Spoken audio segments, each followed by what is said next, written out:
శ్రీమాత్రే నమ. జై గురు దత్తాత్రేయ నమ. ఈ వీడియోలో మనం మకర రాశి వారికి 2024 సంవత్సరం జనవరి నెల ఏ విధంగా ఉండబోతుంది అన్న విషయాన్ని మనం పరిశీలించే ప్రయత్నం చేద్దాం. ప్రేక్షకులకు నూతన సంవత్సర శుభాకాంక్షలతో, అంటే ఆంగ్ల నూతన సంవత్సర శుభాకాంక్షలతో మరి మకర రాశి వారికి గ్రహాల స్థితిగతులు, అంటే సాధారణంగా నూతన సంవత్సరం అయినా, తెలుగు సంవత్సరం అయినా, ఆంగ్ల సంవత్సరం అయినా, కొత్త సంవత్సరం రోజు గ్రహాల యొక్క స్థితి కామన్గా ఆ జాతకుడికి ఆ సంవత్సరం అంతా కూడా కొంత ప్రభావాన్ని ఇవ్వడం జరుగుతూ ఉంటుంది. అయితే బిగినింగ్లో ఉన్నటువంటి గ్రహాలు ఆ నెలలో ఫలితాన్ని ఇస్తూ మనం దాన్ని కంటిన్యూ చేసుకుంటే కొంత ఫలితాన్ని ఇవ్వడం జరుగుతుంటుంది. అంటే మంచి ఫలితం కానీ చెడ్డ ఫలితం కానీ మరి ఈ నెల బట్టి కొంతవరకు ఉంటుంది. మరి మకర రాశి వారికి ఒక విధంగా చెప్పాలంటే ఈ నెల ప్రారంభంలో శుక్రగ్రహం ఒక్కడే 11వ స్థానంలో సంచరిస్తున్నాడు. అది ఎప్పటి వరకు? జనవరి 19వ తారీఖు వరకు.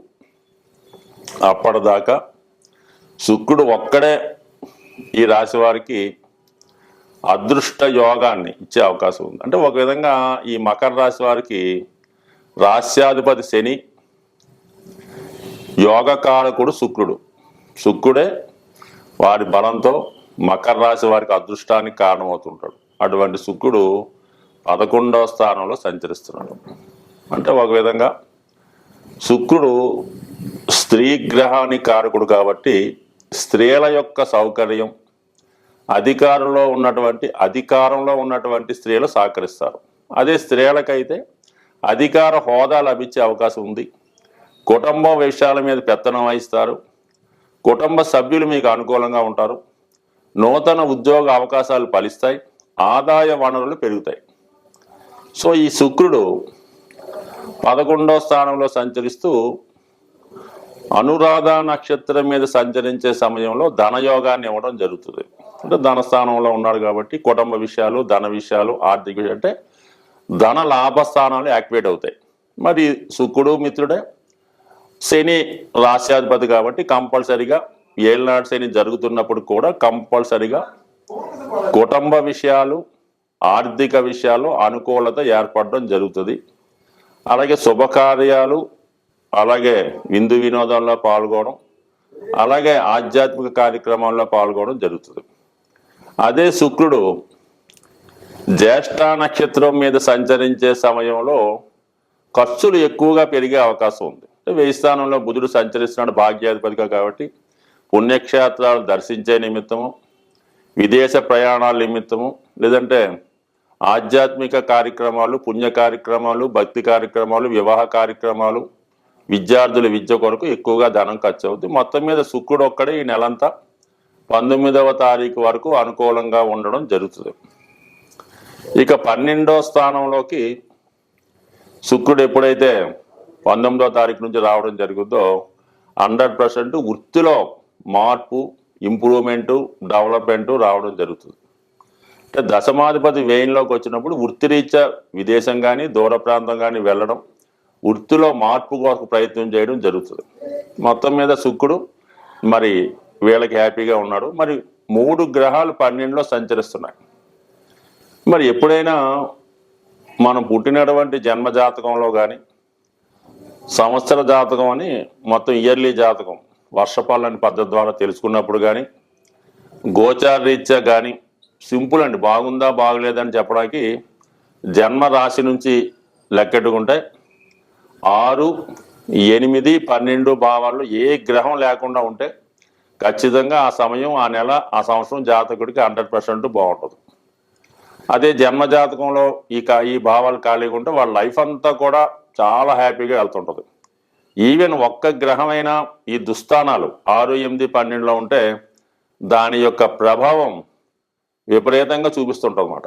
సో ఈ విధంగా మరి ఆ భావాలు ఖాళీగా ఉంటే బాగుంటుంది.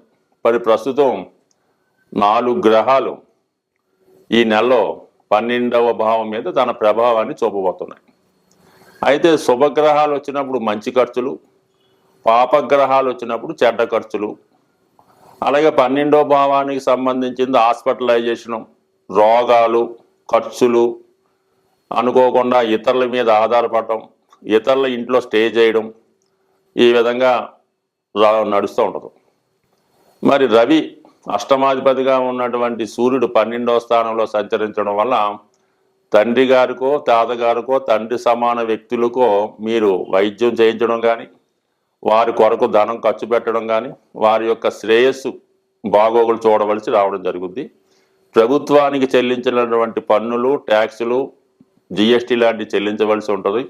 అధికారుల నుంచి కంపల్సరీగా వేధింపులు, ఇబ్బందులు ఉంటాయి. ఇక లాభాధిపతిగా చతుర్థాధిపతిగా ఉన్నటువంటి కుజుడు వ్యయంలో ఉండడం వల్ల రుణాలు తీర్చే ప్రయత్నం చేస్తారు. అన్నదమ్ముల కొరకు, అంటే మీకన్నా చిన్నవారి కొరకు, వాళ్ళ అవసరం కొరకు ధనాన్ని కంపల్సరీగా ఇవ్వవలసి ఉంటుంది. సో అలాగే భూముల మీద, స్థిరాస్తుల మీద పెట్టుబడి పెట్టడం కానీ, వాటికి సంబంధించినటువంటి ఖర్చులు, రిపేర్లు కానీ రావడం జరుగుతుంది. బుధుడు 12లో ఉన్నాడు అంటే మళ్ళీ ఎగైన్ పిల్లల చదువు కోసం, ఎంటర్టైన్మెంట్ కోసం, గృహంలో ఉన్నటువంటి ఎలక్ట్రానిక్ వస్తువుల కోసం ఖర్చు పెట్టవలసి ఉంటుంది. ఇక శుక్రుడు 12లోకి వచ్చినప్పుడు భార్య కొరకు, అలాగే మనం ఎంజాయ్మెంట్ కొరకు, విలాసాల కొరకు ధనం ఖర్చు పెట్టవలసి ఉంటుంది. అంటే మొత్తం మీద ఇదంతా కూడా ఖర్చుగానే నడుస్తుంది. అలాగే రాహు 3వ స్థానంలో ఉండడం వల్ల ఒక చెడు స్నేహితుల ప్రభావంతో మీరు మోసపోయే సూచనలు కానీ, వారు మిమ్మల్ని మోసం చేయడం కానీ అడిగే అవకాశం ఉంది. కాబట్టి ఏదన్నా మరి ఈ సమయంలో ఇంకా మరి శేలినాడు శనిలో ఉన్నారు కాబట్టి రాహు రూపంలో మిత్రుల చేతిలో మోసపోయే అవకాశం ఉంది. కాబట్టి వారి యొక్క అవసరాలకు మిమ్మల్ని ఉపయోగించుకునే అవకాశం ఉంది. కాబట్టి జాగ్రత్తగా వ్యవహరించడం మంచిది. అలాగే వ్యయాధిపతిగా ఉన్నటువంటి గురువు 4వ భావంలో ఉంటూ 12, 4 భావాలు ఎక్స్చేంజ్ అయ్యాయి. ఈ సమయంలో గృహం మారడం కానీ, ఇల్లు మారడం కానీ, ఊరు మారడం కానీ జరిగే అవకాశం ఉంది. కొంతమంది అదృష్టం బాగుంటే కొత్త గృహం కొనుక్కొని అందులోకి మారే అవకాశం ఉంది. అది ఇమీడియట్గా కాకపోయినా వచ్చే ఏప్రిల్ లోపల ఈ జాతకులు నూతన గృహానికి కానీ, వేరే ప్రాంతానికి కానీ మారే అవకాశాలు ఉంది. అది అద్దెంటికి కూడా మారచ్చు. కొత్త ఇల్లు కొనుక్కొని మారక్కలేదు, వేరే అద్దెంటికి కూడా మారే అవకాశం ఉంది. కాబట్టి ఆ మారే ప్రయత్నం చేస్తే కొంతవరకు ఇప్పుడు పడుతున్నటువంటి ఇబ్బందుల నుంచి పరిష్కారం అయ్యే అవకాశం ఉంది. స్వస్తి. శ్రీమాత్రే నమ. జయ గురు దత్తాత్రేయ నమ. ఈ వీడియోలో మనం 2024వ సంవత్సరం జనవరి నెలలో వృశ్చిక రాశి వారికి మాస ఫలితాలు ఏ విధంగా ఉన్నాయో తెలుసుకునే ప్రయత్నం చేద్దాం. ముందుగా ప్రేక్షక దేవుళ్లకు నూతన ఆంగ్ల సంవత్సరాది శుభాకాంక్షలతో మరి ఈ వృశ్చిక రాశి వారికి ఈ జనవరి నెల ప్రారంభం చాలా అద్భుతంగా ప్రారంభం అవడం జరుగుతుంది. అంటే రాశిలోనే శుక్రుడు ఉండగా మరి మాసం ప్రారంభమైంది. నిజంగా నూతన సంవత్సర వేడుకలు కానీ, దానికి సంబంధించినటువంటి సౌకర్యాలు అవ్వచ్చు, ఎంటర్టైన్మెంట్ అవ్వచ్చు, ఇవన్నీ సంపూర్ణంగా ఈ వృశ్చిక రాశి వారికి అనుభవంలోకి రావడం జరుగుతుంది. జాతకంలో ఎన్ని యోగాలు ఉన్నా శుక్రుని యొక్క అనుగ్రహం లేనిదే జాతకుడు ఎటువంటి సౌకర్యాన్ని, సౌఖ్యాన్ని అనుభవించలేకపోతుంటాడు.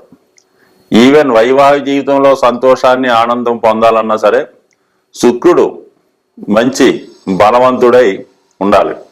శుక్రుడు రవితో కంబస్ట్ అయిన, అలాగే పాపగ్రహాలతో కలిసి ఉన్న జాతకుడు సౌఖ్యాన్ని అనుభవించలేకపోతుంటాడు.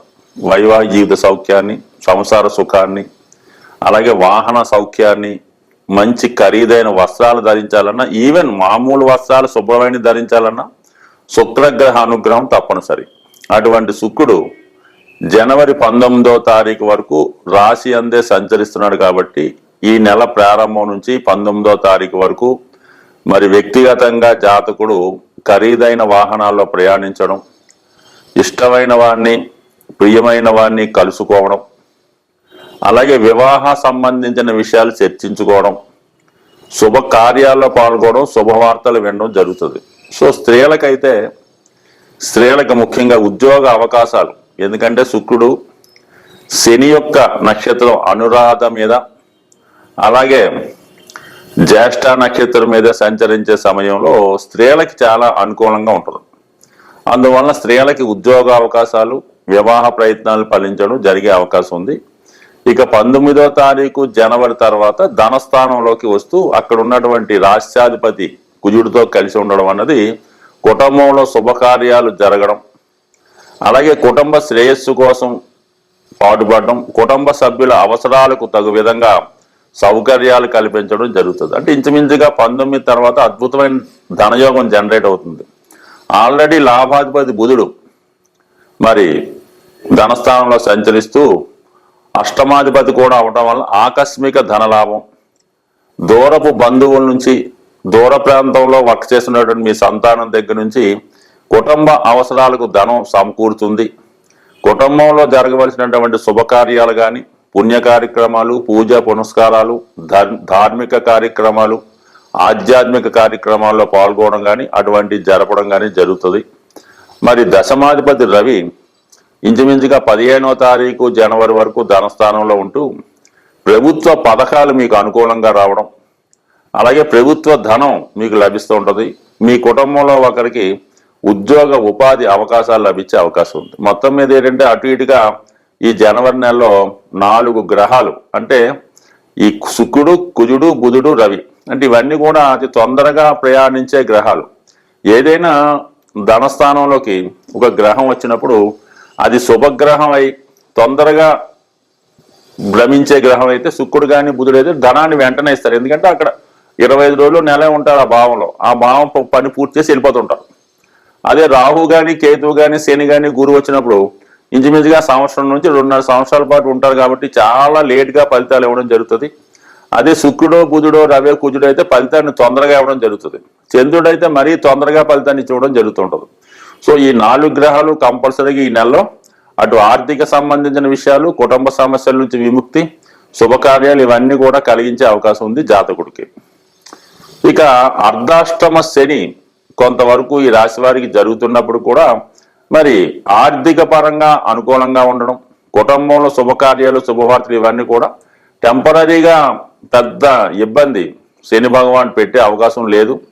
బట్ అయినప్పుడు కూడా మనసుకి కష్టం కలిగించే సంఘటనలు జరగడం జరుగుతుంది. సో ఏదైనా మంచి అన్నా చెడన్నా మనిషికి కష్టం అన్నది సహజంగా రావడం జరుగుతుంటుంది. అది కొన్ని సందర్భాల్లో అది ఆత్మీయుల నుంచి కూడా రావచ్చు. కాబట్టి మరి ఈ సమయంలో ఆత్మీయుల వల్ల మనసు కష్టపడే సూచనలు ఉన్నాయి. మరి తప్పదు, ఇది ప్రతి వాళ్ళకి ఏదో ఒక ఇబ్బంది ఉంటుంది కాబట్టి తప్పదు. పంచమంలో రాహు కాబట్టి ఆరోగ్య సంబంధించిన విషయాల్లో అంటే స్టమక్ సంబంధించిన ప్రాబ్లమ్స్ కానీ, ముఖ్యంగా కంటికి సంబంధించినటువంటి చిత్రచికిత్సలు కానీ, పంటికి సంబంధించినవి కానీ, అంటే మొత్తం మీద ఈఎన్టీ అనుకుందాం, చెవి, కన్ను, పన్ను వీటికి సంబంధించినటువంటి ఏదో ఒక ఇబ్బంది, ఏదో ఒక ప్రాబ్లం వాటి వల్ల రావడం జరుగుతుంది. గ్యాస్ట్రిక్ ప్రాబ్లం లాంటివి కూడా రావచ్చు.